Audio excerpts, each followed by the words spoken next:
ग्रामायण ग्रामायण घेऊ श्वास हा नवा. ग्रामायण ग्रामायण घेऊ ध्यास हा नवा. ग्रामायण ग्रामायण.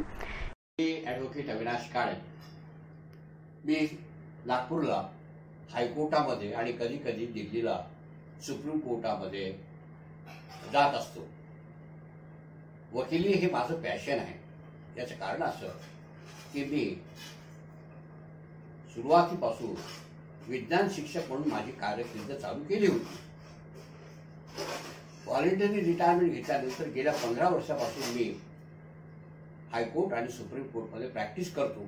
प्रामुख्याने वकिली हा माझा व्यवसाय नसल्यामुळे, पॅशन असल्यामुळे तळागाळातील वंचितांच्या त्याचप्रमाणे अनेक जनहित प्रश्नासंबंधी मी हा लढा हायकोर्ट आणि सुप्रीम कोर्टामध्ये नेलेला आहे. एक वांगी दाखल उदाहरण सांगायचं म्हणजे सध्या हा जो सिंचनाविषयीचा जो चालू आहे याची केस माझ्या संघटनेने अगदी सुप्रीम कोर्टापर्यंत नेऊन सिंचनाचे जे काही प्रश्न आहेत ते जनतेसमोर या केसद्वारे आणले. असो, हे पूर्वपीठिकावरून मी तुम्हाला सांगितलं. याचाच एक भाग म्हणून 30 मार्च 2008 रोजी टाइम्स ऑफ इंडियामध्ये कृष्णावर एक अतिशय बदनामीकारक अश्लील असा लेख आला होता. हा लेख इतका अश्लील होता की त्यात काय आहे हे सांगण्याची देखील मला लाज वाटते. अर्थात मी व्यथित झालो, पण नुसताच घरी न बसता मी ठरवलं की हा प्रश्न शेवटपर्यंत न्यायचा आणि न्यायाविरुद्ध दाद मागायची. आणि म्हणून मी त्याला नोटीस दिली. काही उपयोग झाला नाही. मी हा लढा प्रेस काउन्सिल ऑफ इंडिया पर्यंत नेला. प्रेस काउन्सिलने माझी तक्रार रास्त ठरवली. मित्रांनो, जो मीडिया आज 24 तास सतत TRP साठी काय काय करते ते तुम्हाला माहित आहे. मी प्रेस कॉन्फरन्स घेऊन देखील माझ्या या लढ्याची कोणीही दखल घेतली नव्हती. हरकत नाही, मी थांबलो नाही आणि या बाईला मी कोर्टात खेचायचं ठरवलं. आणि त्यासाठी सुरुवातीला नागपूरला FIR दाखल केला. मला नागपूरला FIR घेतला नाही. मी दिल्लीला गेलो, मी मुंबईला गेलो आणि समता नगर पोलीस स्टेशनमध्ये FIR दाखल केला. याचा परिणाम असा झाला की तात्काळ टाइम्स ऑफ इंडिया ती बाई मुंबई उच्च न्यायालयात गेली आणि त्यांनी अँटीसिपेटरी बेल मिळवली. असो, अँटीसिपेटरी बेल मिळवली म्हणजे काही ते जिंकले असं नाही. आता तर हा FIR क्रॅश करावा म्हणून त्यांनी मुंबई उच्च न्यायालयामध्ये रिट पिटिशन दाखल केलं. त्याच्या विरुद्ध मी लढा दिला. असो, का लढा दिला मी? हा कशासाठी होता? या लढ्यामुळे मी समाजासमोर प्रश्न समोर आणला. तो असा की ज्या कृष्णाविषयी या बाईने लिहिलं तो कृष्ण आमचा संविधानिक आदर्श आहे हे मला समजलं. कसं समजलं तर 42व्या घटना दुरुस्तीमुळे ज्याप्रमाणे मूलभूत अधिकार आहेत त्याप्रमाणे मूलभूत कर्तव्य देखील आणि दाखल झालेले आहेत. या मूलभूत कर्तव्यामध्ये 51A मध्ये असं सांगितलं आहे की we must abide by our constitution and respect our constitutional ideas. तेव्हा मला एका वकिलांनी एक छान पुरावा दिला. त्याचं म्हणणं, अहो, ओरिजिनल कॉन्स्टिट्यूशन मध्ये कृष्णाचा फोटो आहे, रामाचा फोटो आहे, गांधीजींचा फोटो आहे, शिवाजी महाराजांचा फोटो आहे. मला तर घबाडच सापडल्यासारखं झालं. मी तात्काळ प्रेस काउन्सिल ऑफ इंडिया समोर माझ्या आर्ग्युमेंट मध्ये सांगितलं की कृष्ण हा आमचा कॉन्स्टिट्यूशनल आयडियल आहे. मित्रांनो, मी तेव्हापासून ठरवलं आणि माझ्यापर्यंत मी प्रयत्न करत होतो की राईट टू नो हा जसा मूलभूत अधिकार आहे तर त्या अधिकाराअंतर्गत संविधान जे ओरिजिनल संविधान आहे ते संविधान जसं त्या तसं बाजारात छापावं. उद्देश काय होता माझा की लोकांना त्यामुळे कृष्ण, राम, गांधी याचे चित्राची कल्पना येईल. बस इथपर्यंतच माझी धाव होती. तुम्हाला आनंद वाटतो की माननीय भालाजींचा माझा परिचय झाल्यानंतर भालाजींनी खरोखर क्रांती घडवली. ती क्रांती अशी की आजपर्यंत कोणालाही जे सुचलं नाही किंवा आजपर्यंत ज्या गोष्टीवर प्रकाश टाकला गेला नाही, जो आयाम आजपर्यंत अभ्यासाचा राहिला होता, तो आयाम म्हणजे हे चित्रांच्या मागची पार्श्वभूमी काय आहे, रामाचं चित्र का असावं, कृष्णाचं चित्र का आहे आणि नेमकं त्याच चॅप्टर मध्ये काय आहे, याचा अभ्यास, याचं चिंतन, अर्थात याच्यासाठी तेवढी प्रतिभाही लागते. माननीय भालाजींनी केलं, समाजावर फार मोठे उपकार झालेले आहेत. याचं कारण असं की जगामध्ये फक्त हेच एक असा कॉन्स्टिट्यूशन आपली की जी कॉन्स्टिट्यूशन चित्रमय आहे आणि ज्या चित्राद्वारे या देशाची संस्कृती, या देशाचा इतिहास, या देशाची मूल्य हे वेगवेगळ्या चित्राद्वारे दिसतात. आणि हे सगळं समाजासमोर, जगासमोर बाहेर आणण्यासाठी जी प्रतिभा लागते, त्या प्रतिभेचे धनी आहेत माननीय लक्ष्मीनारायणजी भाला. तेव्हा मित्रांनो, मला मोठा आनंद होतो की मी जो लढा चालू केला होता तो अपूर्ण होता आणि या लढ्याला एक व्यापक दृष्टिकोनातून माननीय भालाजींनी समाजासमोर ठेवण्याचा जो अतिशय आणि समर्पक सराहनीय प्रयत्न केला, त्याच्याबद्दल आपण सगळे त्यांचे ऋणी आहोत. तेव्हा त्यांच्यामध्ये आणि तुमच्यामध्ये मी जास्त वेळ न घालवता त्यांचा आणि आता माझ्या शब्दांना विराम देतो. मित्रांनो, सगळ्यांना नमस्कार. मी सध्या दिल्लीला आहे आणि विषय पूर्ण हिंदीतच मांडणार आहे. मधून मधून फारच आवश्यक असेल तर मराठी बोलायला हरकत नाही, मला बोलू शकेन, पण साधारणपणे पूर्ण विषय हिंदीतच मानेन. विषय ऐसा है कि अपने देश का जो संविधान है, उस संविधान को बहुत सुंदर हस्ताक्षर में अंग्रेजी में लिख कर रखा गया है, हिंदी में भी लिख कर रखा है. और जब वो लिखना शुरू किया गया था, उसी समय संविधान सभा की इच्छा थी कि इसको कुछ चित्रों से सजाया जाए. और उस समय रविंद्रनाथ ठाकुर के विश्वविद्यालय विश्व भारती, वहां के जो चित्रकार थे नंदलाल बोस, उनको ये दायित्व दिया गया. उन्होंने अपनी 12-13 लोगों की एक टीम तैयार की और सबने मिलकर, संविधान अंग्रेजी में लिखा जा रहा है, उसका हिंदी अनुवाद होकर हिंदी में भी लिखा जा रहा है और दोनों में समान चित्र वो लगाए जाए, उसके लिए उसकी साइज देखकर उसका साँचा बनाने का काम इन कलाकारों ने शुरू किया. और संविधान के जो 22 भाग हैं, उन 22 भागों पर कहीं एक कहीं दो ऐसे मिलाकर कुल 28 चित्र उन्होंने बनाए. और जो चित्र जिस भाग के लिए बनाया था उस पर उसको ठीक ढंग से छापा मारकर अंकित भी कर दिया. तो अब तक आमतौर पर यह माना जाता था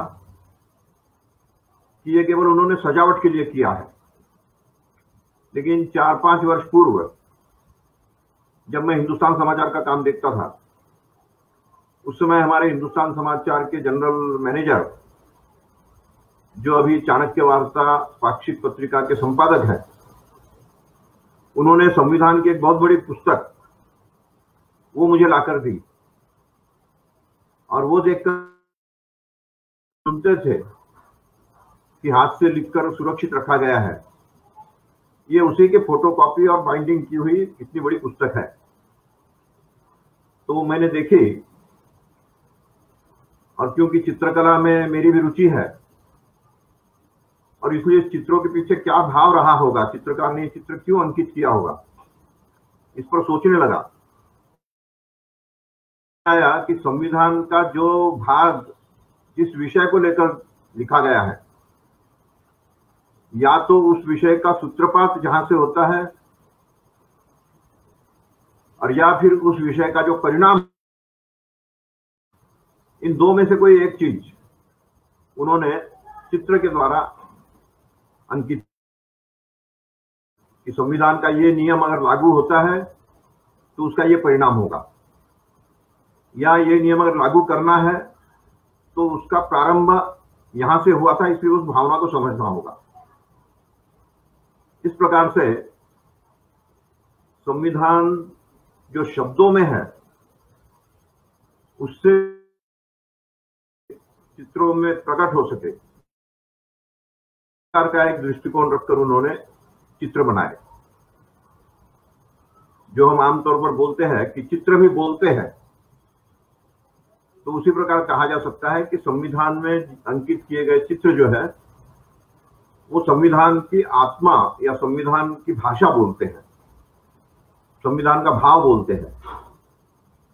और इसीलिए इस पुस्तक का नाम रखा गया है हमारा संविधान, भाव एवं रेखांकन। मैं भी आप लोगों को दिखाना चाहूंगा, ये कैसे दिखाएं?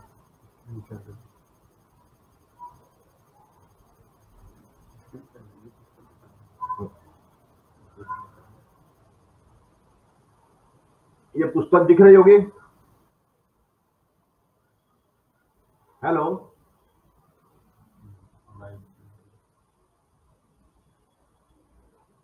हेलो,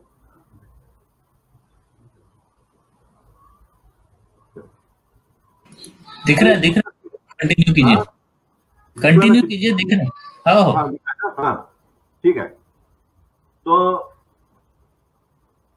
इस पुस्तक में 22 भागों का विश्लेषण करते हुए चित्रों का भाव जो है उसकी व्याख्या करके इसको लिखा गया है। उसी को अब मैं एक बार आपको दिखाना चाहूंगा।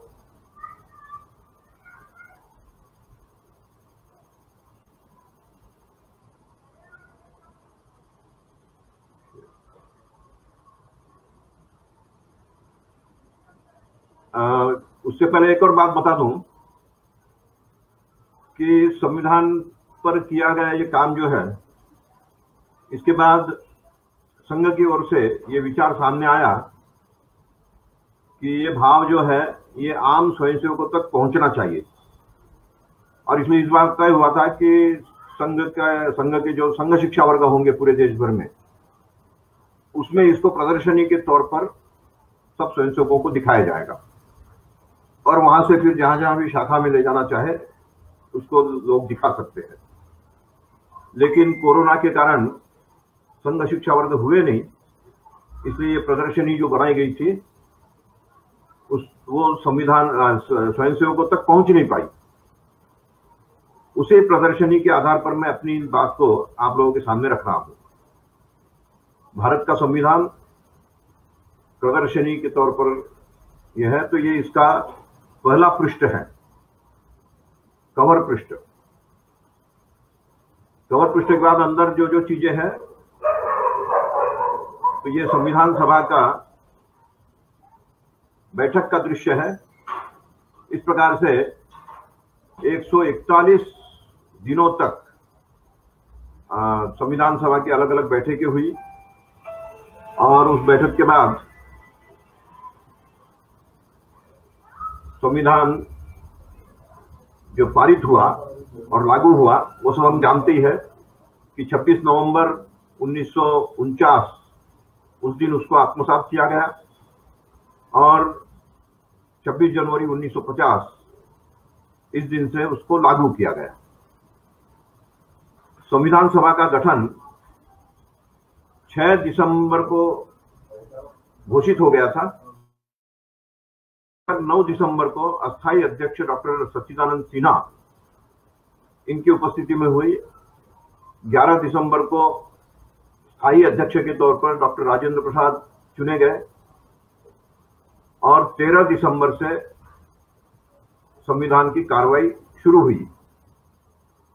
22 दिसंबर 1946, ये सब 1946 की बातें हैं, इसका उद्देश्य प्रस्ताव ये स्वीकृत हुआ। अब इससे पहले मैं थोड़ा और इतिहास बताना चाहूंगा। वास्तव में भारत का ये जो संविधान है, ये अंग्रेज 1773 से कलकत्ते में राजधानी करने के बाद इंग्लैंड से जो जो नियम बनकर आते थे उसको भारत में लागू करते रहे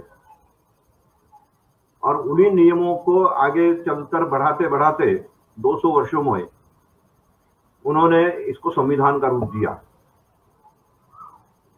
तो वो 200 वर्षों की कहानी वो अलग विषय है, लेकिन इस प्रकार से 1935 में जब भारत की राजधानी कलकत्ता से स्थानांतरित होकर दिल्ली जा चुकी थी, 1932 में पूरी तरह से राजधानी दिल्ली जा चुकी थी, तो 1935 में आज का जो म्यांमार है, उस समय बर्मा कहा जाता था, ब्रह्मदेश, उसको भारत से अलग करके भारत का एक विभाजन उन्होंने उस समय कर दिया और 1935 में जो संविधान बना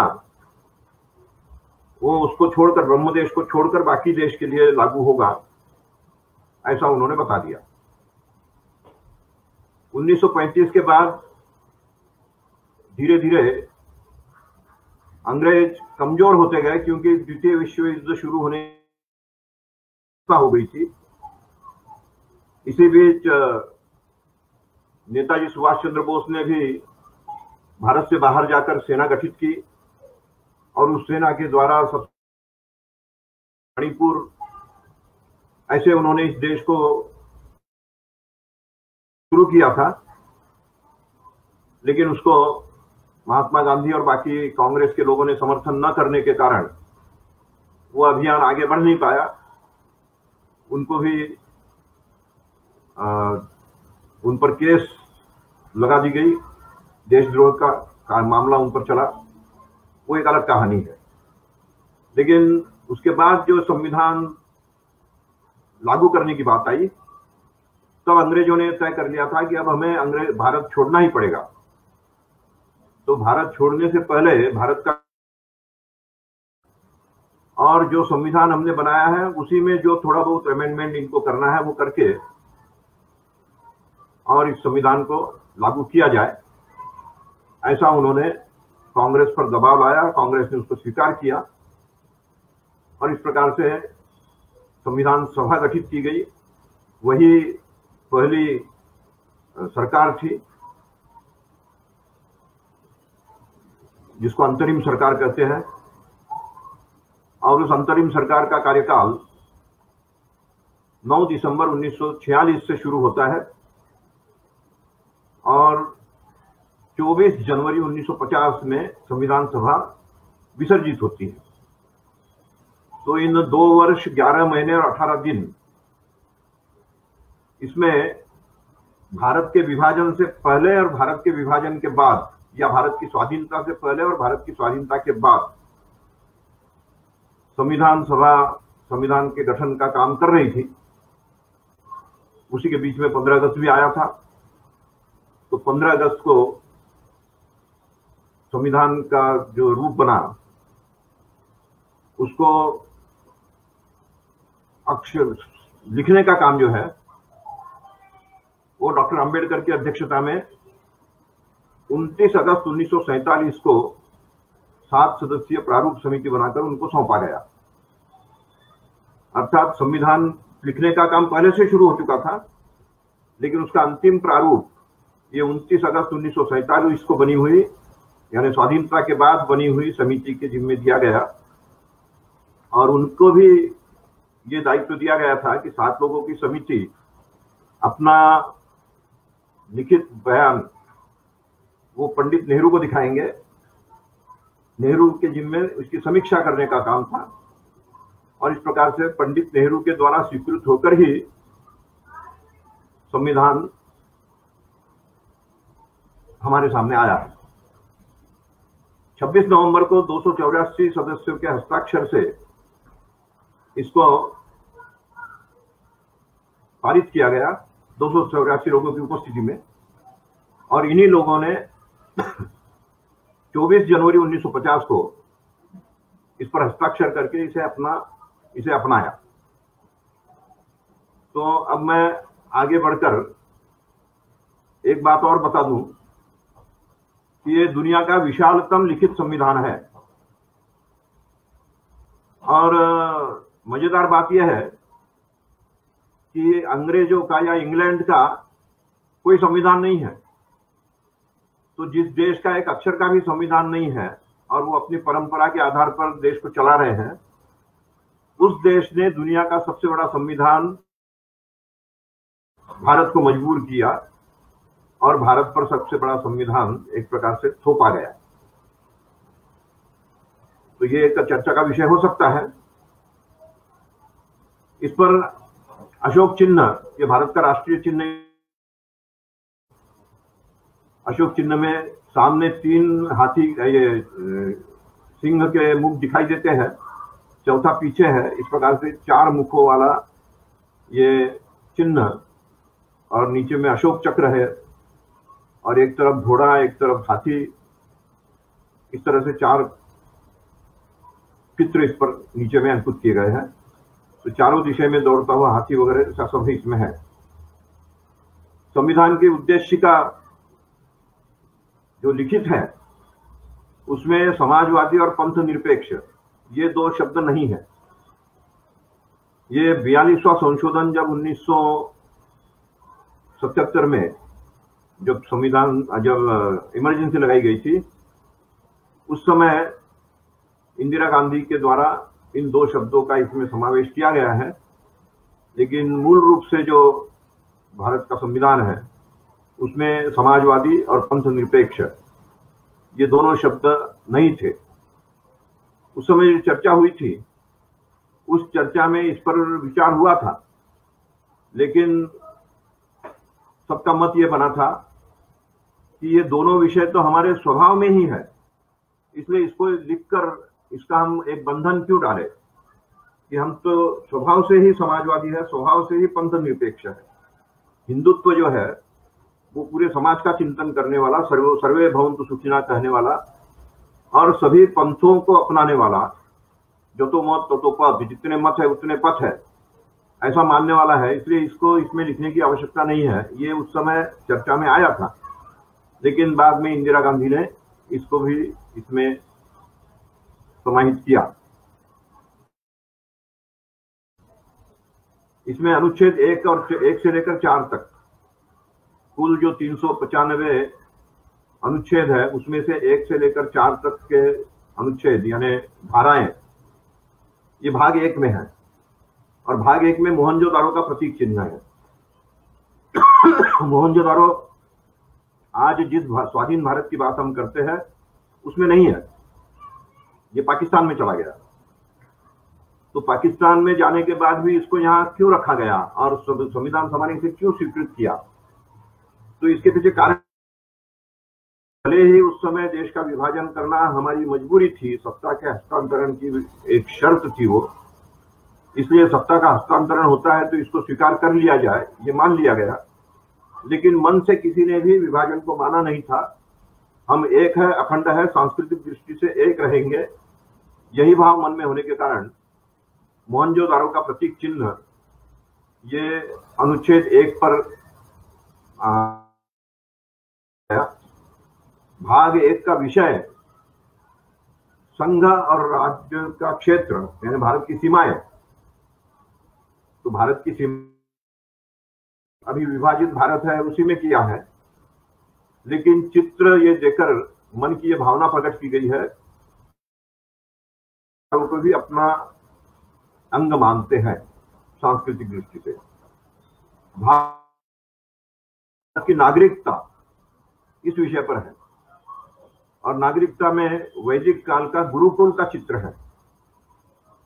तो इसके पीछे भाव यह है कि अगर किसी भी देश का अच्छा नागरिक हम चाहते हैं तो वो शिक्षित होना चाहिए, संस्कारित होना चाहिए।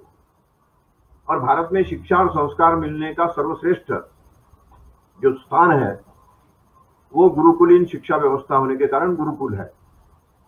तो इस प्रकार से गुरुकुलीन शिक्षा की हमारे देश में आवश्यकता है, उसी को हमें स्थापित करना चाहिए। तभी हम सही नागरिक, अच्छे नागरिक, एक आदर्श नागरिक ये निर्माण कर सकते हैं। तो योग्य नागरिकों के निर्माण के लिए शिक्षा और संस्कारों से परिपूर्ण इस प्रकार की शिक्षा प्रणाली ये देश में लागू की जाए, ये भाव इसमें से दिया गया है। भाग 3 का चित्र, जिसमें 12 से 35 अनुच्छेद है, इसमें पुष्पक विमान से श्री राम, माता सीता और लक्ष्मण जी अयोध्या की ओर जा रहे हैं। लंका विजय के बाद, जब केवल एक ही दिन हाथ में था कि 14 वर्ष पूरे होने के बाद भारत ने कहा है कि अगर आप 14 वर्ष के पूरे होने के बाद वापस नहीं आए तो मैं अपने आप को जल समाधि लेकर और मैं तो इसलिए भगवान राम को बड़ी चिंता थी और इसलिए उन्होंने विभीषण से कहा कि हमें तुरंत एक दिन में अयोध्या पहुंचना है। तब इस पुष्पक विमान की व्यवस्था की गई और पुष्पक विमान से वो एक ही दिन में अयोध्या पहुंचे। तो ये पुष्पक विमान का चित्र है और ये चित्र इस भाग पर देने के पीछे कारण ये है कि मौलिक अधिकारों की रक्षा, अगर हमें राम राज्य जैसा एक आदर्श राज्य स्थापित करना होगा। राम राज्य की जो बात हम करते हैं उसके पीछे भाव यही है कि रक्षा अगर कहीं होती है तो वो आदर्श का सबसे आदर्श प्रतीक वो राम राज्य है। इसलिए राम राज्य जो स्वयं राम ने स्थापित किया उसको स्थापित करने के लिए अयोध्या जा रहे हैं, तो वो चित्र इसमें दिया गया है। और इस प्रकार से मौलिक अधिकारों की रक्षा, मौलिक अधिकारों की रक्षा। दूसरा विषय आता है कि अब अपने नीति निर्धारक, राज्य के नीति निर्धारक तत्व, नीति निर्देशक तत्व ये निर्धारित किए जाए। तो हम सभी जानते हैं कि गीता अपने देश का एक ऐसा ग्रंथ है कि जिसमें राज्य व्यवस्था, समाज व्यवस्था होना चाहिए, इसकी व्याख्या स्वयं भगवान कृष्ण ने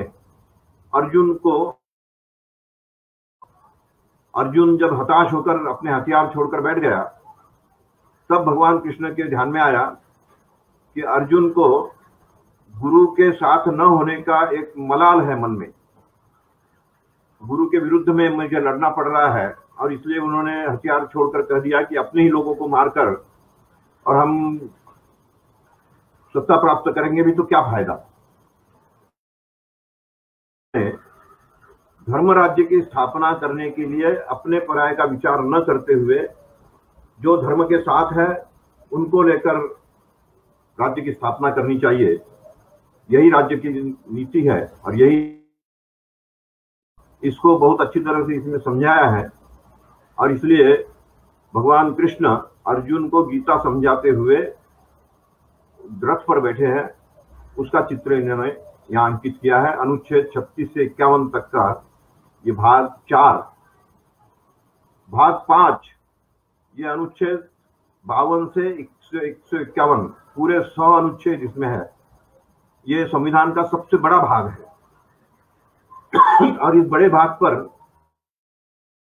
राज्य से गौतम बुद्ध के देशाटन तक इस प्रकार का जो चित्र है कि सिद्धार्थ अपना राजपाट छोड़कर और बुद्ध बन गए और उनके बुद्धत्व के बाद उसका प्रचार प्रसार करने के लिए उन्होंने पूरे देश का भ्रमण शुरू किया और स्थान स्थान पर जाकर लोगों को इसका उपदेश दिया। तो इस प्रकार से संघीय कार्यपालिका, विधायिका, सर्वोच्च न्यायालय आदि के संबंध में जो प्रावधान है वो इसमें देते हुए और ये बताया गया है कि राज्य निरपेक्ष, सत्ता निरपेक्ष रहकर विषयों को देखना चाहिए सत्ता का उन्माद, सत्ता का मद राजा के अहंकार के रूप में आना नहीं चाहिए। ये भाव प्रकट करने के लिए यहाँ ये चित्र दिया गया है। इसी भाव का विस्तार ये महावीर जैन मत का प्रचार करते हुए वो कर रहे हैं। दोनों मतों के संस्थापक, इनमें 500 वर्षों का अंतर है। महावीर 500 वर्ष पहले ही इस काम को आरंभ कर चुके थे। उसी काम को गौतम बुद्ध ने बाद में आगे बढ़ाया। तो इस प्रकार से इन दोनों विषयों का, कार्यपालिका, विधायिका, इसके अधीनस्थ न्यायालय, इन सब विषयों का सेवा भाव से लागू करने का विषय जो है वो इसमें इन चित्रों के द्वारा प्रकट किया गया है। भाग 7, इसमें केवल एक ही अनुच्छेद है, 238। और मजेदार बात यह है कि भाग 7 ये संविधान पारित होने के 7 वर्ष बाद 7वें अमेंडमेंट उसके द्वारा एक प्रकार से निरस्त हो गया कि उस समय राज्य रचना जो थी वो जैसे जैसे राज्य विलीन हो रहे थे इनके प्रयास से, सरदार पटेल के प्रयास से, तो उसी प्रकार से राज्यों की रचना होने लगी, राज्यों के नाम तय होने लगे और उसकी सूची बनने लगी। वही सूची इसमें दी गई थी। लेकिन 1955-56 में एक 53 से आंदोलन शुरू हुआ था। विशेषकर आज का जो आंध्र और तेलंगाना है, तो वो पूरा मद्रास राज्य था, मद्रास प्रेसिडेंसी। तो मद्रास से हम अलग होना चाहते हैं, हमारी भाषा अलग है, इसलिए हमारा राज्य अलग होना चाहिए। इस प्रकार से एक आंदोलन शुरू हुआ। उसमें आंदोलन में कई बलिदान भी हुए और उसके कारण सरकार को विचार करना पड़ा कि अगर यही आग्रह है तो फिर अपने देश की प्रांत रचना, इसको भाषावार प्रांत रचना कर दी जाए। और इस प्रकार से भाषावार प्रांत रचना का पहला प्रांत ये आंध्र बना। वही आगे चलकर आंध्र और तेलंगाना 2 राज्यों में बटा हुआ है। उसके बाद से फिर एक एक राज्य अपने अपने भाषा के आधार पर, तमिलनाडु तमिल भाषा के कारण, मलयालम केरल का, और फिर कर्नाटक, और फिर इधर में गुजरात से पाकिस्तान, ये महाराष्ट्र से गुजरात अलग हुआ। इसी तरह से एक एक राज्य अपनी भाषा के आधार पर अलग होने लगे। तो भाषावार प्रांत रचना ये स्वीकार की गई। लेकिन इसका जो संशोधन हुआ, उस संशोधन के कारण ये पूरा निरस्त हो चुका था। लेकिन इस पर जो चित्र है ये बड़ा मार्मिक है। मौर्य काल की निर्भयता और संपन्नता, भारत का स्वर्णिम युग जिसको कहते हैं वो मौर्य काल था। तो उस मौर्य काल में किस प्रकार का वातावरण था उसे यहाँ अंकित किया गया है। ये वातावरण ऐसा है कि यहाँ सभी लोग अपने अपने काम में व्यस्त हैं, जिसमें कुछ महिलाएं ऊर्ध्व वस्त्र के बिना भी घूम फिर रही है, लेकिन काम करने वाले लोग निर्विकार भाव से अपने काम में लगे हैं। किसी प्रकार का विकार उनके मन में नहीं आया है। तो इस प्रकार से स्वाधीनता और संपन्नता, इसका मूल आधार निर्भयता होना चाहिए। तो उस निर्भयता का चित्र इसमें दिया गया है। निर्भय होकर समाज एक दूसरे के साथ घुलता मिलता है, विचरण करता है, इस प्रकार का दृश्य निर्माण होना चाहिए। ये इस चित्र के द्वारा दिया गया है। 8वां भाग अनुच्छेद 229 से 242 तक। यहाँ ये चित्र देखकर हर कोई कहता है कि हनुमान जी है। मैंने जब देखा कि हनुमान जी है तो इनकी फिर धूम कहाँ है? धूम नहीं है। तब फिर इस चित्र की खोजबीन शुरू की कि ये चित्र कहाँ से लिया गया होगा। तब ध्यान में आया कि ये चित्र कुबेर का चित्र है, और कुबेर इस प्रकार से छलांग क्यों लगा रहे हैं हनुमान जी के जैसे। तो कुबेर जी का चरित्र जब पढ़ा तो ध्यान में आया कि कुबेर ये हनुमान जी, और उसी हनुमान जी को एक गदा भेंट के रूप में दी थी। उसी गदा से हनुमान जी अपना पराक्रम। तो एक आदर्श चरित्र के नाते कुबेर ने हनुमान जी को माना था। और उनके आदर्श का एक भाग जो है वो यह है कि हनुमान जी खतरा मोल लेकर करते सोचते थे कि इसमें ये खतरा है तो ये काम होगा कि नहीं होगा। इसलिए अगर इस देश की संपन्नता के लिए हमें आगे बढ़ना है तो संघ राज्य क्षेत्रों का प्रशासन और उसमें आर्थिक संपन्नता ये लानी हो तो हमें रिस्क लेनी पड़ेगी, खतरा मोल लेकर भी क्यों ना हो, लेकिन आगे बढ़ना होगा। इस प्रकार का भाव प्रकट करने के लिए ये चित्र दिया गया है कि कुबेर भी संपन्नता तभी ला पाते हैं जब वो कोई खतरा मोल लेकर निर्णय लेते हैं। तो इस प्रकार से आर्थिक उन्नति के लिए खतरा मोल लेना पड़ेगा, इस प्रकार का भाव ये इसमें दिया। 9 में अनुच्छेद 243 से लेकर 243 Z यानी 243 ही है टोटल, एक ही अनुच्छेद है। ये बहुत ही जिसको कहा जाए कि सांकेतिक है, बहुत अच्छा इसमें से संकेत मिलता है। वो यह है कि अगर पूरे देश में पंचायती राज और नगर पालिकाएं इसको सुचारू ढंग से चलाना हो तो विक्रमादित्य का जो स्वभाव था कि विक्रमादित्य का आसन यह सही न्याय ही करता था, उस आसन पर जो भी बैठेगा वो सही न्याय करेगा। तो इस प्रकार से न्याय व्यवस्था का मूल्यांकन अगर हमें करना है तो विक्रमादित्य के आसन के अनुसार करना होगा। ये दर्शाने के लिए पंचायत राज और नगर पालिकाएं ये भी विक्रमादित्य के दरबार के समान और सही न्याय देकर अपने शासन को चलाए, ये संकेत इसमें से दिया है। 244A बस इतना ही है, एक ही अनुच्छेद है। इसमें नालंदा विश्वविद्यालय उसका प्रतीक चिन्ह और उसके अंदर का आंतरिक दृश्य ये दिखाया गया है। इस दृश्य में हम देखते हैं कि बड़े बड़े भवन बने हुए हैं और ये छात्र बाहर में और बड़े स्वच्छंदता से घूम फिर रहे हैं, एक दूसरे से चर्चा भी कर रहे हैं और ये नालंदा विश्वविद्यालय का प्रतीक चिन्ह है। तो नालंदा विश्वविद्यालय भारत की शिक्षा व्यवस्था का एक सर्वोच्च आदर्श इस प्रकार का उदाहरण था।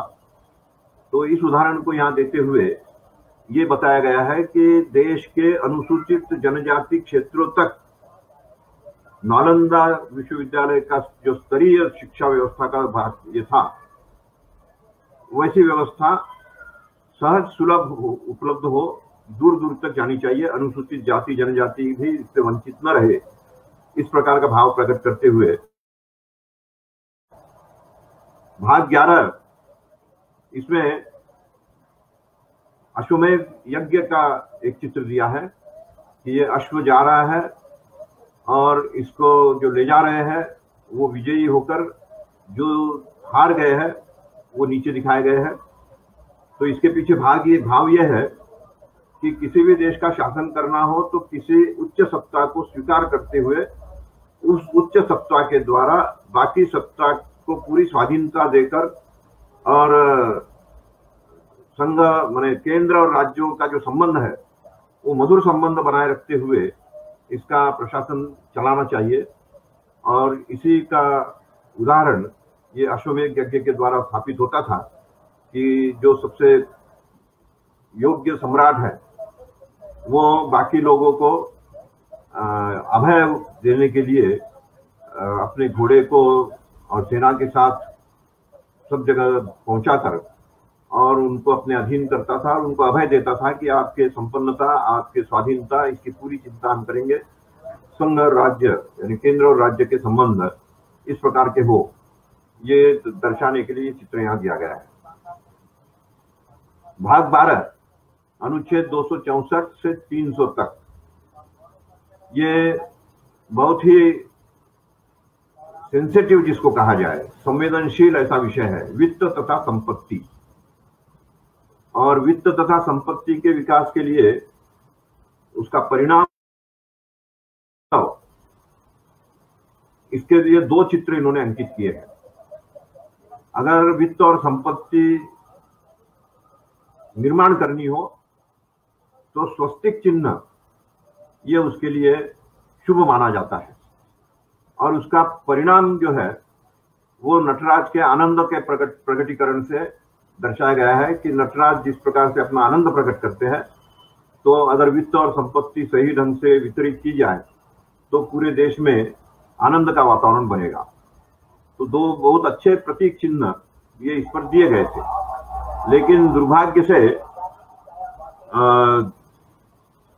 अभी इसको हम बड़ा करके देखेंगे तो ध्यान में आएगा कि स्वस्तिक का जो चिन्ह है वो उल्टा हो गया और ये नटराज का चित्र जो है वो इधर से खंडित है। तो खंडित नटराज और उल्टा स्वस्तिक, ये दोनों भी एक तरह से अशुभ चिन्ह है और ये अशुभ चिन्ह इस पर गलती से लग गए। मुझे लगता है कि इसको गलती इस प्रकार से हुई होगी कि स्वस्तिक सांचा बनाने वाले को दिया गया, उसने सीधा स्वस्तिक ही अंकित कर दिया, सांचे में बना दिया और उस सांचे को इस पर छापा गया तो उल्टा हो गया। और नटराज का चित्र जो है वो पूरा ही छापा होगा, लेकिन जिनके जिम्मे फ्रेम बनाने का काम दिया गया था, ये चारों ओर जो फ्रेम दिखाई देती है, इस फ्रेम को सजाने के लिए तो चित्र को जो खंडित करना पड़ा, तो इस प्रकार से ये नटराज भी खंडित हो गए और स्वस्तिक उल्टा हो गया। और एक मजेदार प्रसंग मैं बताता हूं कि इस पुस्तक या भूमिका लिखने के लिए जब मैं एक श्रेष्ठ व्यक्ति जिन्होंने संविधान पर बहुत कुछ काम किया है, लिखा भी है, और उन्हीं के लिखे हुए पुस्तकों के आधार पर पूरे देश में संविधान पढ़ाया जाता है, ऐसे डॉक्टर सुभाष कश्यप, उनके पास गया था कि इसकी आप भूमिका लिखिए। तब उन्होंने सब बातें पूछी मेरे से कि इसमें आपने क्या क्या लिखा है, किस प्रकार से व्याख्या की है, वो मैंने उनको बताई। और जब मैंने उनसे ये कहा कि इसमें एक गलती इतना सब सोच समझ कर करने के बाद भी नंदलाल बोस के द्वारा हो गई और बाकी किसी के ध्यान में भी नहीं आई, तो उस गलती को अब सुधारा जा सकता है, इसको प्रिंटिंग मिस्टेक मानते हुए। तो जब मैंने ये कहा कि स्वस्तिक उल्टा है और नटराज खंडित है, तो वो चौंक गए और चौंक कर कहते हैं कि नहीं, इतनी बड़ी गलती तो होनी नहीं चाहिए, ऐसे कैसे हो सकती है, जरा मुझे दिखाइए। तब वो संविधान की कॉपी उठाकर जब मैंने उनको दिखाई, तब उनको बड़ा आश्चर्य हुआ कि 70 साल से हम संविधान पर काम कर रहे हैं, लेकिन आज तक किसी के ध्यान में नहीं आया कि इसमें स्वस्तिक उल्टा है और नटराज खंडित है। तो इसलिए ये तो बहुत बड़ी बात आपने हमारे सामने लाई है, इस पर हमें गहराई से विचार करना चाहिए। तो वित्त और संपत्ति का सही वितरण और उसके कारण देश में संपन्नता, ये जो विषय है, ये आज भी भारत में प्रश्न बना हुआ है। आज भी हम सही ढंग से वित्त और संपत्ति का वितरण और उसके कारण देश में संपन्नता ये ला नहीं पा रहे हैं।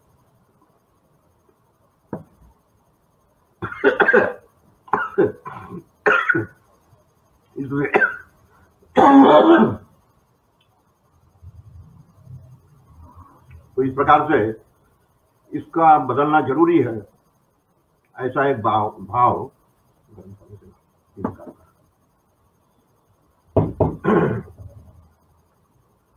तो नटराज और स्वस्तिक दोनों का जो शुभ संकेत इसमें मिला है, इसको दूर किया जाना चाहिए, ऐसा एक विचार मैंने अपनी पुस्तक में भी लिखा है और कई लोगों ने इस विचार को आगे भी बढ़ाया है।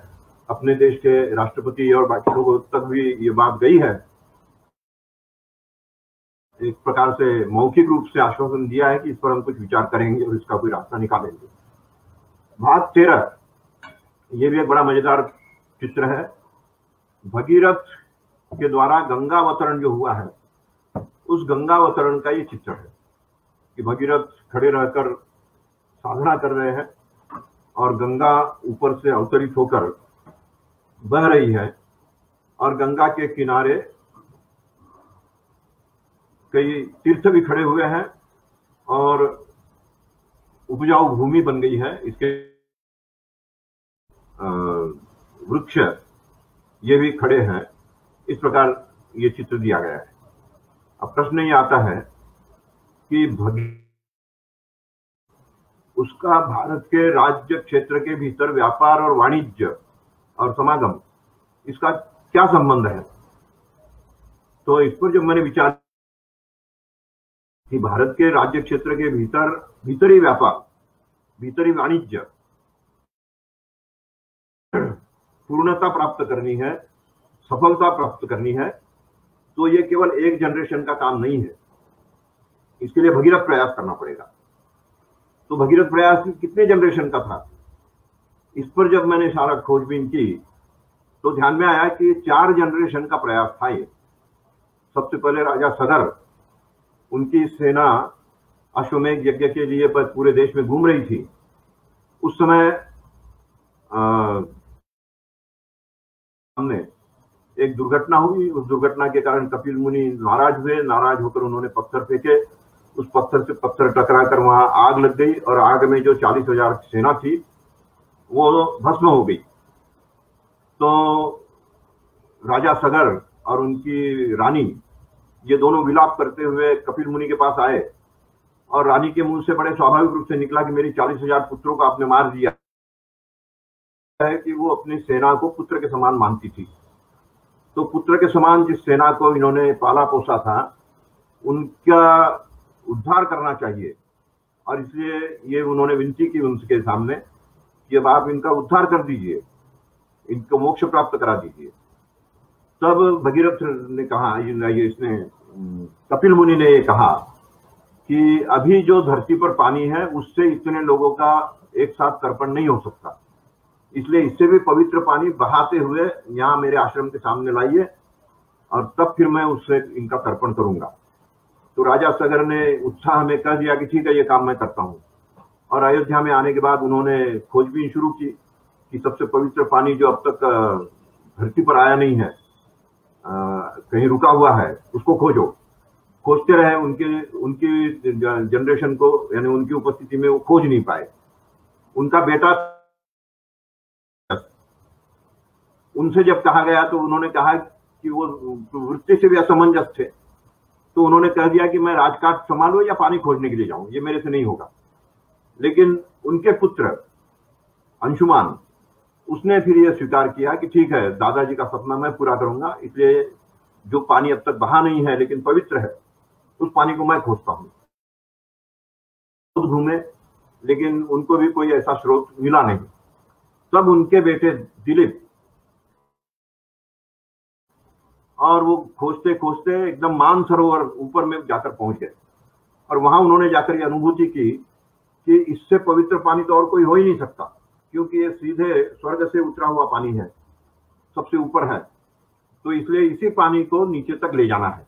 लेकिन जब उन्होंने देखा कि इसका तो ये चारों नदियां बह रही है, एक ब्रह्मपुत्र है, एक सतलुज है, एक करनाली है, ऐसे चारों नदियां बह रही है, तो फिर ये पानी तो जा ही रहा है, इससे भी पवित्र चाहिए, तो वो कौन सा हो सकता है? तो उनके ध्यान में आया, उन्होंने साधना की, चिंतन किया, ध्यान लगाया, तो उनके ध्यान में ये आया कि इस मानसरोवर का जो पानी अंदर अंदर बह रहा है, अंडरग्राउंड वाटर, उसको कोई खोजे तो वो सबसे पवित्र पानी होगा। छन कर जा रहा है मानसरोवर से। और इसलिए उन्होंने अपने बेटे को बुलाया। उनके बेटे भगीरथ, उनके बारे में वो जानते थे कि इसके जन्म के समय मां को बड़ा कष्ट हुआ है, और बाद में जानकारी मिली कि ये तो पायालु है। तो पायालू में 2-3 गुण होते हैं। मराठीत आपण ज्याला पायाळू म्हणतो, हिंदीत त्याला काही फारसं म्हणजे असे वेगवेगळ्या ठिकाणी वेगवेगळी नावं आहेत, म्हणून मी पायाळू हा शब्द वापरतो। तर पायाळू होने के कारण इसमें 3 गुण हैं।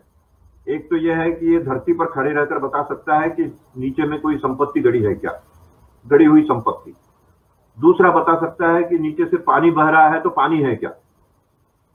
और तीसरी बात ये कर सकता है कि किसी के शरीर में स्नायु का विकार हुआ हो, स्नायु में कोई संतुलन बिगड़ा हो, तो उसके अंगूठे के स्पर्श से और उस अंगूठे को स्पर्श के साथ घुमाने से वो संतुलन ठीक हो जाता है। तो इस प्रकार के गुण होने के कारण भगीरथ से राजा दिलीप ने कहा कि अब मैं यहीं पर समाधि ले लूंगा और तुम इस पानी को खोजकर इसको प्रवाहित करो, अंडरग्राउंड वाटर जहां से प्रवाहित नहीं हुआ हो वहां से प्रवाहित करो।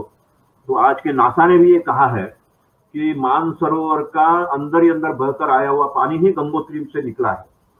तो ये स्पष्ट है कि भगीरथ ने तक पैदल चलकर इस प्रवाह को खोजा है, और जहां आज गंगोत्री है वहां खड़े रहकर उन्होंने ये अनुभव किया कि ये पानी यहाँ अंदर में जमा हो चुका है, बड़ा तालाब अंदर है, इसको कहीं रास्ता दिखा देंगे तो ये पानी फिर अखंड रूप से बहता रहेगा। तो गंगा की अखंडता और गंगा की पवित्रता ये उस गंगोत्री के इस प्रकार के उद्गम के कारण है। तो ये एक बहुत बड़ा काम भारत के राज्य क्षेत्र के भीतर व्यापार और वाणिज्य इसका अगर विकास होना हो तो उसके लिए 4 जनरेशन तक का प्रयास भी कम पड़ेगा, इतना प्रयास हमें करना पड़ेगा, ये भाव इसमें से स्पष्ट होता है। तो ये चित्र इस रूप में यहाँ दिया गया है। भाग 14 में अनुच्छेद 308 से लेकर 323 तक है और इसमें अकबर का दरबार दिया है। कई बार प्रश्न आता है कि जिस अकबर ने या जिन मुगलों ने इस देश पर 700 वर्ष तक कम अधिक मात्रा में शासन किया, दुर्व्यवहार किया, यहाँ धर्मांतरण किया, लोगों को परेशान किया, उनका चित्र यहाँ क्यों दिया गया है? तो प्रश्न यह है कि उस समय केवल अंग्रेजों से मुक्ति ये प्रमुख विषय होने के कारण किसी अंग्रेज का कोई चित्र न आए, लेकिन अंग्रेजों ने मुगलों के हाथ से सत्ता प्राप्त की थी, इसलिए उनका कहीं कोई अच्छा गुण कहीं दिखाई देता है तो उसको यहाँ प्रकट किया जा सकता है। ऐसा सोचकर नंदलाल बोस ने बहुत गहराई से इसका अध्ययन किया होगा, और जब उन्होंने देखा कि केवल 4 वर्ष तक राज्य करने वाला बाबर, इसने राम मंदिर भी तोड़ा और पूरे देश में बहुत बड़ा धर्मांतरण का काम भी किया, मतांतरण का काम किया। 48 वर्ष तक राज्य करने वाला औरंगजेब ये तो अत्याचारी ही था, लेकिन 49 ईयर्स 49 सबसे अधिक राज्य करने वाला अकबर उनकी तुलना में कम अत्याचारी था, या इसका अत्याचार भी जो था वो जिसको आज हम कहेंगे कि सोफिस्टिकेटेड इस प्रकार का था। ये विवाह संबंधों के माध्यम से राज्य और केंद्र इसमें सामंजस्य बनाए रखने का विचार रखता था, और उसके कारण किसी भी राजा को पराजित करके और उसमें उनके परिवार से विवाह संबंध स्थापित करना, ये इसकी एक व्यवस्था वो करता था। तो इस प्रकार से राज्य और राज्याधीन सेवाएं, केंद्र और राज्याधीन सेवाएं, इसका एक थोड़ा डेमोक्रेटिक, और दूसरा ये कि इसमें नवरत्न दरबार भी था अकबर के दरबार में। तो नवरत्नों में 4 हिंदू थे, बाकी मुसलमान थे। तो हिंदू मुसलमान दोनों को लेकर चलने वाला, डेमोक्रेटिक विचार रखने वाला, इस प्रकार होने के कारण अकबर को इसमें लिया जा सकता है। इस रूप में अकबर का दरबार यहाँ लिया गया है। और संघ राज्याधीन सेवाएं, केंद्र राज्य, संघ जहाँ आया है उसको हम केंद्र मानेंगे, तो केंद्र और राज्याधीन सेवाएं इस प्रकार से भाग 14 पर ये अंकित किया गया है। भाग 15 इसमें चुनाव, तो चुनाव के नियम क्या है, कितने दिन पहले से इसकी नोटिफिकेशन निकलनी चाहिए, और चुनाव में खड़े रहने के लिए क्या क्या नियम है, ये सारे तो इसमें दिए हैं। लेकिन संविधान ये लिख नहीं सकता कि आपको किस प्रकार का व्यक्ति चुनना है। तो ये बात नंदलाल बोस ने यहाँ चित्रों के माध्यम से प्रकट की है कि हमें ऐसे नेतृत्व को चुनना चाहिए कि जो पराक्रमी भी हो और त्यागी भी हो। पराक्रम का सर्वश्रेष्ठ उदाहरण भारत में वर्तमान इतिहास में हम देखते हैं कि छत्रपति शिवाजी के जितना पराक्रमी और कोई नहीं कर सकते हम, और इसलिए छत्रपति शिवाजी का चित्र है पराक्रम के प्रतीक के रूप में। और त्याग का प्रतीक ये गुरु गोविंद सिंह है, जिन्होंने अपने पिता का भी बलिदान, अपने पुत्रों का भी बलिदान, और उसके बाद गुरु परंपरा का भी बलिदान करते हुए गुरु ग्रंथ साहब की स्थापना की और खालसा पंथ की स्थापना की। त्याग का एक श्रेष्ठ उदाहरण ये गुरु गोविंद सिंह है। तो पराक्रम और त्याग के प्रतीक इस प्रकार नेतृत्व को चुनना चाहिए, ये निर्वाचन का परिणाम होना चाहिए। इस प्रकार से इस चित्र के माध्यम से नंदलाल बोस ने अपनी भावनाओं को प्रकट किया है। भाग 16 में फिर 2 चित्र आते हैं, एक है रानी लक्ष्मीबाई और दूसरा टीपू सुल्तान। फिर ये प्रश्न आता है कि टीपू सुल्तान तो बड़ा अत्याचारी था, दक्षिण भारत में सबसे अधिक अत्याचार करने वालों की गिनती में टीपू सुल्तान का नाम आता है। उसने मोपला स्थान जैसा एक एरिया जो क्षेत्र है, उस क्षेत्र में सर्वाधिक मतांतरण करवाकर और वहां हिंदुओं को मारा काटा था, कई मंदिर उद्ध्वस्त किए थे। लेकिन इनके दो गुणों के कारण इनको नंदलाल बोस ने यहाँ स्थान दिया है, और दो गुण में से एक गुण ये था कि उन्होंने 5 मंदिरों की रक्षा भी की थी अपने स्वार्थ के कारण। कहीं उनको कोई उपलब्धि हुई होगी टीपू सुल्तान को कि ये मंदिर जो है ये मेरे लिए वरदान सिद्ध होंगे, इसलिए इन 5 मंदिरों की सारी सुरक्षा और व्यवस्था उसकी। दूसरा ये था कि अंग्रेज भारत में व्यापार करने के लिए नहीं, सत्ता प्राप्त करने के लिए आ रहे हैं, इसलिए इनका विरोध होना चाहिए, मुखर विरोध होना चाहिए, इनको यहाँ टिकने नहीं देना चाहिए। ऐसा सबसे पहला विरोध करने वाला राजा इस रूप में टीपू सुल्तान, और टीपू सुल्तान उसी में बलिदान हुए हैं। तो इस प्रकार से अंग्रेजों का विरोध करने के कारण और 5 मंदिरों की रक्षा करके, और मंदिरों का भी एक महत्व है ये समझाने के कारण टीपू सुल्तान का चित्र यहाँ दिया गया है। और टीपू सुल्तान के इस घटना के 70 साल बाद रानी लक्ष्मीबाई ये भी अंग्रेजों का विरोध करते हुए ही बलिदान हुई है, और इसलिए अंग्रेजों के 2 लोग वो इस भाग 16 पर अंकित किए गए हैं। और इसमें कुछ वर्गों के लिए विशेष उपबंध, देश स्वाधीन होने के बाद महिलाओं के लिए और अल्पसंख्यकों के लिए विशेष उपबंध इसकी आवश्यकता है। तो इस प्रकार से अंग्रेजों का विरोध करने वाले दोनों के साथ इन 2 बातों को जोड़ते हुए इस चित्रों का चयन यहाँ किया गया है, और इन चित्रों के माध्यम से ये संदेश नंदलाल बोस हमें देते हैं। भाग 17 इसके अनुच्छेद 343 से 351 तक है, और इसमें महात्मा गांधी का चिरपरिचित जो चित्र है, हाथ में लाठी लेते हुए चलते हुए का चित्र, ये इसमें दिया गया है। और इसका विषय है राजभाषा। तो भारत की राजभाषा ये हिंदी होनी चाहिए, ऐसा कहने वाला एक गुजराती भाषी नेतृत्व, इस रूप में इनको आम जनता ने भी स्वीकार किया था कि ये हमारे राष्ट्रपिता है। राष्ट्रपिता इस शब्द का जो गलत अर्थ हम लगाते हैं आमतौर पर, राष्ट्र का राष्ट्रपिता अभी कैसे पैदा होगा, तो वास्तव में राष्ट्रपिता इस अर्थ में नहीं लिया गया है। अगर शाब्दिक अर्थ या भौगोलिक अर्थ, भौतिक अर्थ हम लेते हैं, तब तो फिर राष्ट्रपति भी नहीं कहना चाहिए, क्योंकि वो किसी के पति नहीं है। लेकिन उसी प्रकार पति, पिता, बंधु, ये जो शब्द है ये केवल सम्मान प्रकट करने के लिए है। तो पूरे देश ने जिनको पितृतुल्य माना है, या जिन्होंने पितृतुल्य व्यवहार करके इस देश को मार्गदर्शन किया है, पिता। लेकिन पितृतुल्य जिनको माना गया, पितृतुल्य जिन्होंने व्यवहार किया, ऐसे होने के कारण इनको राष्ट्रपिता कहा गया है। तो राष्ट्रपिता राजभाषा के प्रबल समर्थक थे, इसलिए उनका चित्र यहाँ देते हुए और राजभाषा का विषय इस चैप्टर में उल्लेख किया गया है।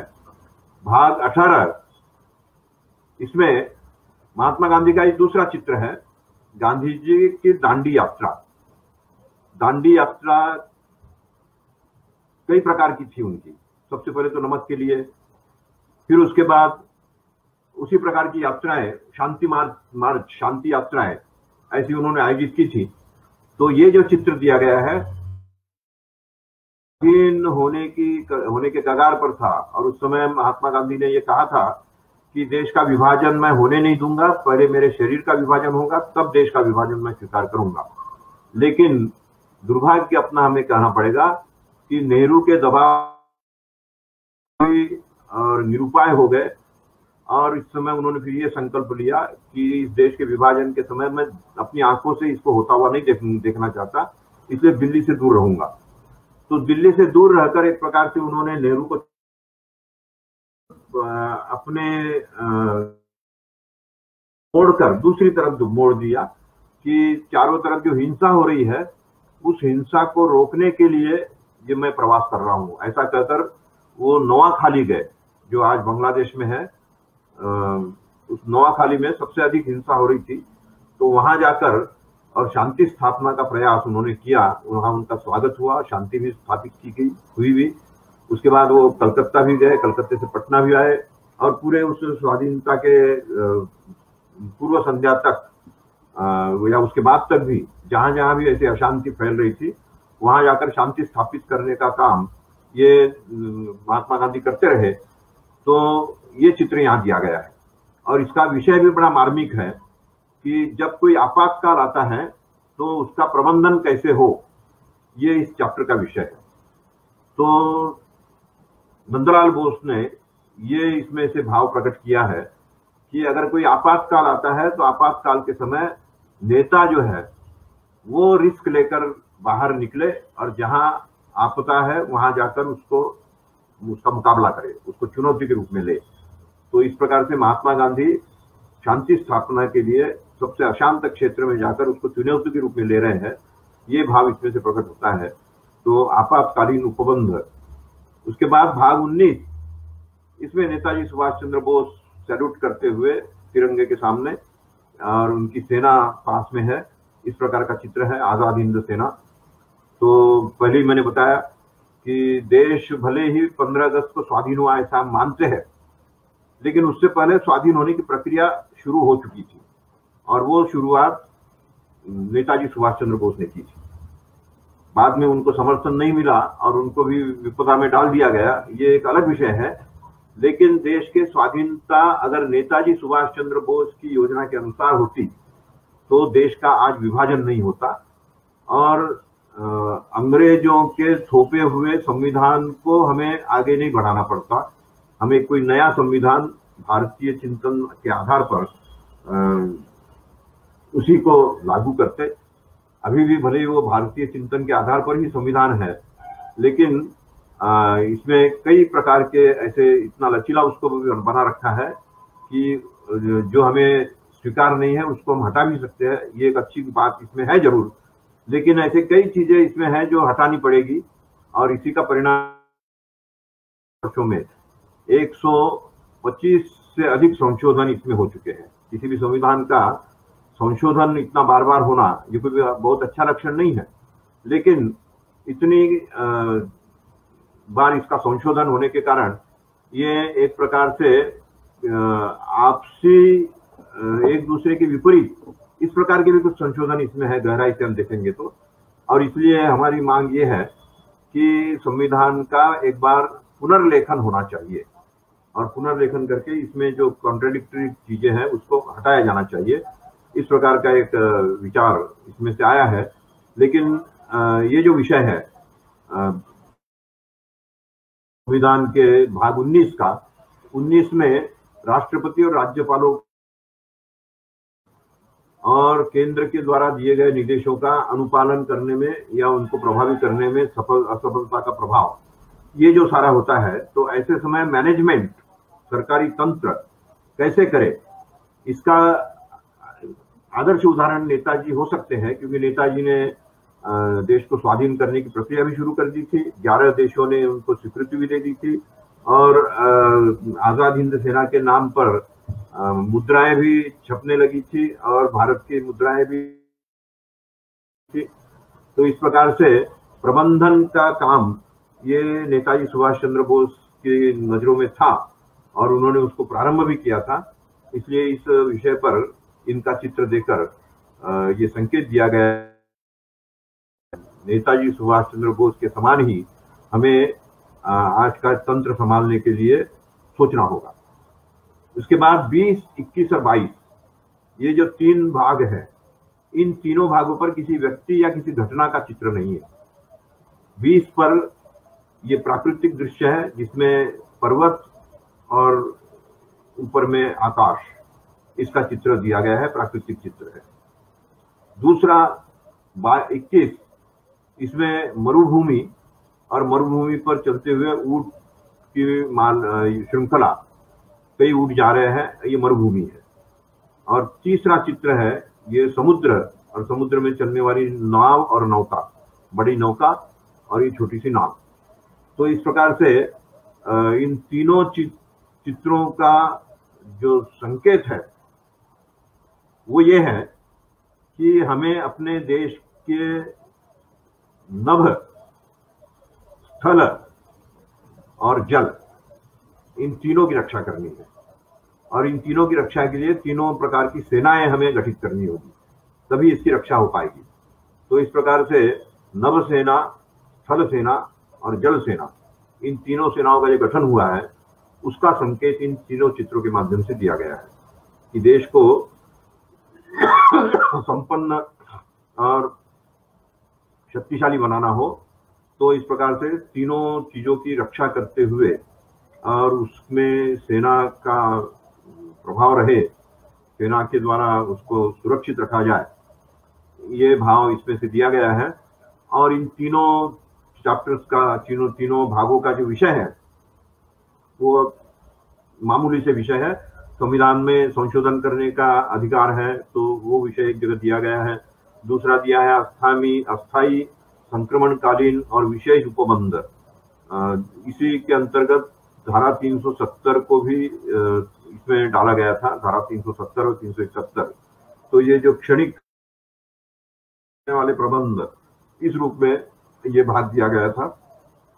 और इसके बाद तीसरा है अपने देश का ये संविधान के अंदर जो उपयोग में लाए गए हैं उसमें संक्षिप्त नाम क्या क्या है और इसकी हिंदी आदि में इसका अगर भाषांतरण करना है तो उसका अधिकार और उसमें क्या व्यवस्था की जानी चाहिए, इत्यादि सब बातें इसमें है। तो इस प्रकार से ये 22 भागों पर 28 चित्र अंकित किए गए हैं और इन 28 चित्रों के पीछे जो भाव है वो भाव निश्चित रूप से नंदलाल बोस ने बहुत गहराई से चिंतन करते हुए उसको प्रकट किया है, ये इसमें से परिलक्षित होता है। और इसलिए जब हम थोड़ा और देखते हैं, विचार करते हैं, तो संविधान सभा का प्रतीक चिन्ह क्या था उसको हम देखें तो ये प्रतीक चिन्ह में अखंड भारत ही दिया गया है। लेकिन चूंकि 1935 में ब्रह्मदेश हटा दिया गया था, भारत से अलग कर दिया गया था, इसलिए ब्रह्मदेश को छोड़कर बाकी देश अभी भी संविधान सभा के विचार में अपना था। और इसलिए इस देश की सीमाओं का ये करते हुए, अंकित करते हुए, इसमें हाथी या गणेश का चित्र, मुख, ये दिया गया है जिसको शुभ संकेत माना जाता है। तो इस प्रकार से कॉन्स्टिट्यूएंट असेंबली का ये प्रतीक चिन्ह अपने आप में स्पष्ट करता है कि हमारा मूल चिंतन ये अखंड भारत का ही है। और शुभ चिन्ह यहाँ का मुख्य समाज जिसको मानता है वही समाज यहाँ का समाज है और वो है हिंदू समाज। तो इस प्रकार से दोनों बातें इस प्रतीक चिन्ह के माध्यम से स्पष्ट होती है। इसके अध्यक्ष डॉक्टर राजेंद्र प्रसाद थे और भीमराव अंबेडकर ये प्रारूप समिति के अध्यक्ष थे, जिनके बारे में मैंने पहले ही बताया कि देश के स्वाधीनता से पहले ही संविधान लेखन का काम शुरू हो चुका था। लेकिन स्वाधीनता और उसके बाद महात्मा गांधी की हत्या, ये दो दुर्घटनाएं होने के बाद भी संविधान सभा का काम रुका नहीं, वो आगे बढ़ता ही रहा। और उस समय देश स्वाधीन होने के बाद इसके प्रारूप समिति बनाई गई, भीमराव अंबेडकर इसके अध्यक्ष बने और इन्होंने जो प्रारूप बनाया उसको अंतिम स्वीकृति ये बनाई गई थी कि अंतिम स्वीकृति के लिए अधिकार उनका होगा। तो इस प्रकार से अंतिम स्वीकृति उनसे मिलकर और संविधान सभा में होने वाली चर्चाओं का चित्र यहाँ दिया गया है। डॉक्टर राजेंद्र प्रसाद यहाँ बैठे हैं ऑफिस में, हस्ताक्षर कर रहे हैं। तो संविधान सभा की और भी कुछ झलकियां इसमें है। सरोजिनी नायडू के साथ सरदार पटेल वार्तालाप करते हुए दिखाई दे रहे हैं। ये पूरे समूह में से एक ग्रुप का चित्र है। बहुत बड़ा समूह था, 300 के करीब 299, वैसे उससे भी ज्यादा थे। लेकिन देश के विभाजन होने के बाद मुस्लिम लीग के लोग सारे 90 लोग वो इसमें से निकल गए और वो पाकिस्तान की प्रतिनिधि सभा में चले गए, संविधान सभा में। तो इसके कारण की संख्या घटकर 299 हो गई, 299। मूल रूप में ये 389 थी, तो 299 हो गई, और 299 में से 284 लोगों ने इस पर हस्ताक्षर किए। और इस हस्ताक्षर का चित्र हम जब देखेंगे तो ध्यान में आएगा कि लिखा गया है, उसका जो अंतिम पृष्ठ था, 8वां परिच्छेद, 8वां अनुच्छेद, उसमें भारत में कौन कौन सी भाषाएं बोली जाएगी या राज्य केंद्र के द्वारा स्वीकृत होगी, उसकी तालिका दी गई है। उस समय 14 भाषाओं की तालिका थी। तो इन 14 भाषाओं की तालिका के बाद इसी पृष्ठ से हस्ताक्षर शुरू हुए। वो इसलिए यहाँ से शुरू किए गए कि ये स्पष्ट रहे कि हस्ताक्षर ये संविधान का ही अंग है। अलग पन्नों पर हस्ताक्षर किया और इसको लाकर चिपका दिया, ऐसा नहीं है। तो संविधान के अंतिम पृष्ठ से संविधान सभा के लोगों ने हस्ताक्षर करना शुरू किया। यहाँ एक मजेदार बात ये आती है कि पहला हस्ताक्षर, ये जैसे जवाहरलाल नेहरू को सत्ता प्राप्ति की जल्दी थी, उसी जल्दबाजी की मानसिकता में उन्होंने सबसे पहला हस्ताक्षर कर दिया। बाद में जब लोगों के ध्यान में आया कि पहला हस्ताक्षर तो अध्यक्ष के नाते राजेंद्र बाबू का होना चाहिए था, तब उनके पास लोग गए और उनको स्वीकृति ली उनकी कि अब आपको जैसे भी हो पहला हस्ताक्षर आपको ही करना था, लेकिन अब आपके लिए जगह नहीं रही, तो आप यहाँ ऊपर में हस्ताक्षर कर दीजिए। और इस प्रकार से ऊपर में ऐसा तिरछा हस्ताक्षर करके उन्होंने अपने एक प्रकार से सम्मान की रक्षा की। और बाकी फिर लोगों ने एक के बाद एक हस्ताक्षर करते हुए 284 लोगों ने इस पर हस्ताक्षर किए। किसी का हस्ताक्षर अंग्रेजी में है, किसी का हिंदी में है। और एक साथ 24 जनवरी को ये हस्ताक्षर हुए हैं। उस समय का चित्र, एक इस प्रकार का चित्र हमने देखा है कि एक बड़े टेबल पर 3 फाइलें सजाई हुई है। एक चित्र है जो हिंदी का संविधान है हाथ से लिखा हुआ, दूसरा अंग्रेजी का संविधान हाथ से लिखा हुआ, और तीसरा टाइप किया हुआ ओरिजिनल संविधान का अंग्रेजी प्रारूप। तो इस प्रकार से इन तीनों पर 284 लोगों ने हस्ताक्षर किए, एक के बाद एक। दिन भर ये हस्ताक्षर का काम चलता रहा। 284 लोगों ने 3-3 हस्ताक्षर करते हुए और इस संविधान को स्वीकृत किया है। जिनको संविधान निर्माता के रूप में आज हम मानते हैं, जानते हैं, डॉक्टर अंबेडकर, उनका हस्ताक्षर अंग्रेजी में 25वें नंबर पर यहाँ है और हिंदी वाले में 31वें नंबर पर है। तो इससे स्पष्ट होता है कि उनका जो स्थान है, ये भले ही प्रारूप समिति के अध्यक्ष रहे हो, लेकिन नेहरू ने कभी उनको अपने से ऊपर नहीं माना। और नेहरू के बाद बाकी लोगों ने भी अपने हस्ताक्षर की जो जल्दबाजी की है, उसके कारण संविधान के निर्माता, इनका हस्ताक्षर बहुत पीछे पड़ गया और कहीं 25 नंबर पर अंग्रेजी में और हिंदी वाले में 31 नंबर पर उनका हस्ताक्षर है। तो इस प्रकार की कुछ मजेदार बातें, कष्टदायक बातें भी है, आनंददायक भी है, इस संविधान के साथ जुड़ी है। और ये संविधान अंग्रेजी में जिन्होंने लिखा है, उनका अपने पिता के साथ नाम लिखकर और इस पर अंतिम पृष्ठ पर लिखा जाए और हर पृष्ठ पर उनका नाम प्रेम इस नाते लिखेंगे, ये शर्त उन्होंने रखी थी। तो उस रूप में हर अंग्रेजी पृष्ठ पर कोने में प्रेम शब्द लिखा गया है, उन्होंने अपने हाथ से लिखा है। और अंतिम पृष्ठ पर उनके पिता का नाम लिखते हुए ये लिखा गया है कि इन्होंने अपने हस्ताक्षर से इस पूरे संविधान को लिखा है।